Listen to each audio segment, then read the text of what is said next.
Anybody else think about what would be behind their door?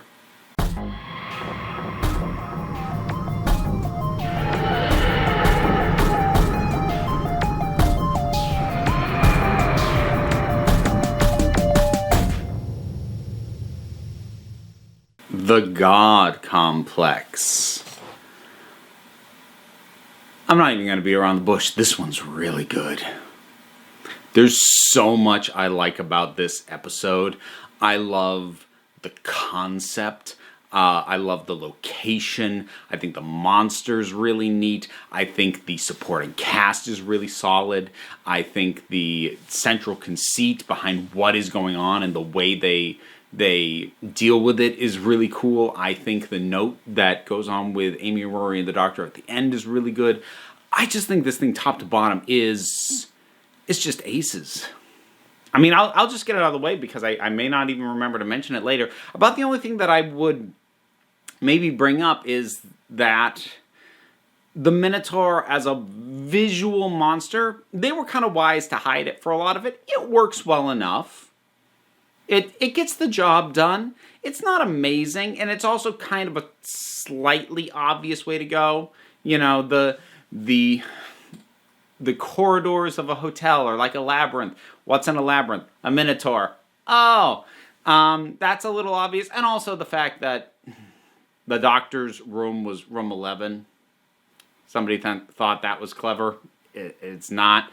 But, like, other than that, honestly, this is so good. And, like, the mystery and unraveling how this works, what goes on, there's a great sense of dread about it, especially because, like, for so long we don't quite know how this works. Like, we kind of get it. They see something and then they're scared of it, but then they become less scared of it and they start praising this thing that then kills them, but then by that time they want it to kill them. Like, that's just a scary trajectory, especially if you don't understand why it's happening.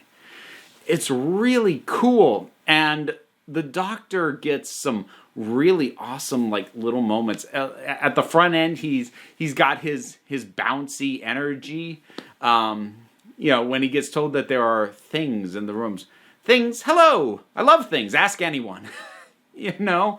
And then, you know, the look on his face at times when things start going south. When Rita goes. Or just the way how your feelings for the alien guy just sort of go back and forth, because, like, initially, like, it's almost kind of funny how he comes from this race from this planet that is the most conquered planet ever, and, like, his first instinct to everything is just to surrender. Like, that's kind of a funny idea, but then, like, you feel sad for him. It's like, boy, that's it's kind of a rough way to live, isn't it? And then when you realize how scheming he could be, you start to be like, oh.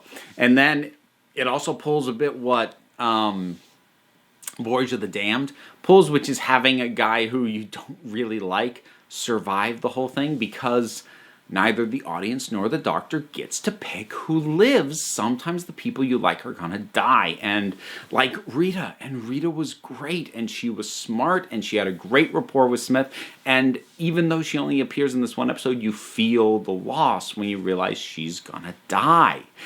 And Amy, the idea that what scared her the most was herself as a child waiting for him. And which makes perfect sense, too. Like, I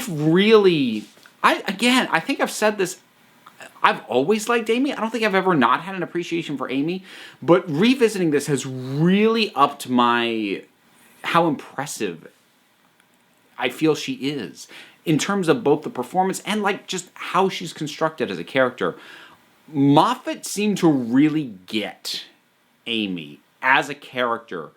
And even though she maybe has some of the, like, for lack of a better term, Moffatisms that I think some people tend to criticize about his female characters, everything about her feels so rooted in a well-understood and fully fleshed out character that I think it all works. Even if some of these are traits and tropes he tends to use a lot, they're all justified here with her. And it just fits so well, and she has these terrific little quiet moments, you know, of her being scared, of her wondering what's going to happen. And oh man, just the atmosphere of this thing. Because, yeah, hotel lobbies and the corridors, like how much the same they are, and especially when sometimes they wind around and you're not even sure why. Yeah, it's a little unsettling. It's a great place to plunk them down and get them stuck. And I'm sure in some ways it was a cost-cutting measure because they probably only had to create like 2 bits of corridor and just shoot it from different angles over and over again. Who cares? It works. They played into it with the script and with the concept and the idea. It's just so good. It's so well progressed. And I like that we come in and we've got this group of people who have already kind of been dealing with it for a little bit. So we don't have to go through like just raw, we have no idea what's going on, where they actually say, oh, well, we tied up this guy because he's acting weird. And the doctor gets to just jump right into seeing somebody being possessed. And so we get it up front, as opposed to if the doctor and the companions have been trapped in there at the same starting time as everybody else. Instead, they get kind of a little bit caught up on everything, and we get to hit the ground really running while still having it just gradually unfold over time as we start to wrap our heads around what the heck is going on. And I love the end. I love the end of the doctor dropping off Amy and Rory. And the thing is, this isn't the first time he's ever dropped them off. He dropped them off between Good Man Goes to War and Let's Kill Hitler.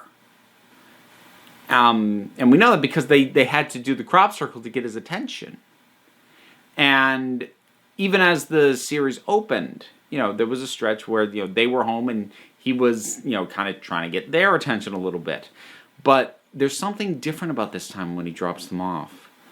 There's something about the choice this time. It's not just stay here while I go take care of something. It's please have a life besides me. And that, in a lot of ways, is a big step for him to take. And I think it is especially poignant with the fact that this episode comes immediately after The Girl Who Waited. Back to back, these episodes really complement each other in terms of the dynamic of the Doctor, Amy, and Rory.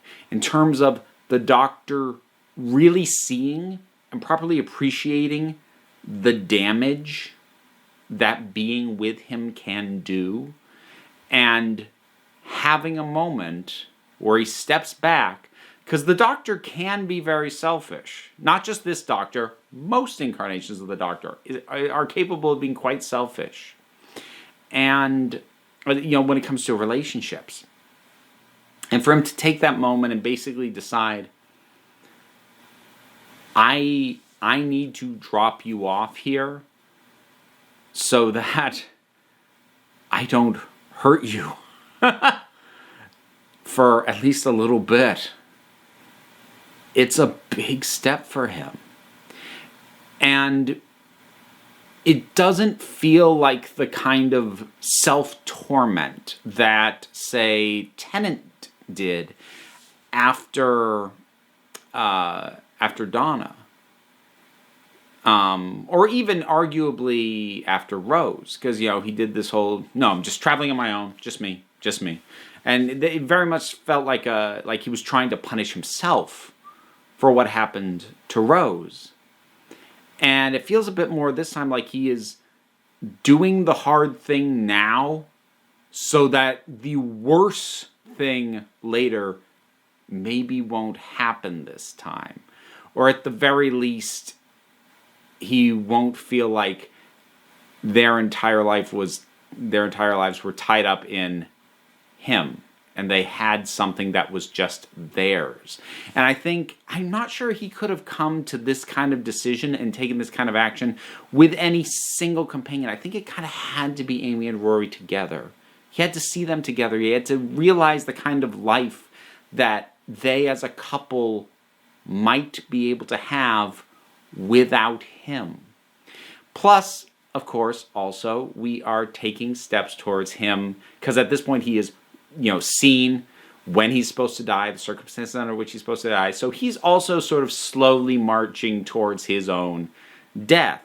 So he and the audience thinks at this point. So that's in the mix as well. That's part of it. But there really is something about that goodbye that just feels right. It doesn't quite have the finality of like a true, this is it. But at the same time, it's not just I'll be back on Tuesday. It really hits the sweet spot of picking up the melancholy and the gravity of him dropping off and leaving without them, under the circumstances that he does. I really like this episode. This episode overall is just terrific. The God Complex. You rewatched it lately? What did you think about it? Whatever your thoughts are, drop something down in the comments. Let's talk about it. There's all the usual stuff. Like, subscribe, support me on Patreon. I have a PayPal tip jar. Links for those are down in the description. But you don't have to do any of that if you don't want, because at the end of the day, you're the council. I'm just running the meetings. And until next time, this council is adjourned.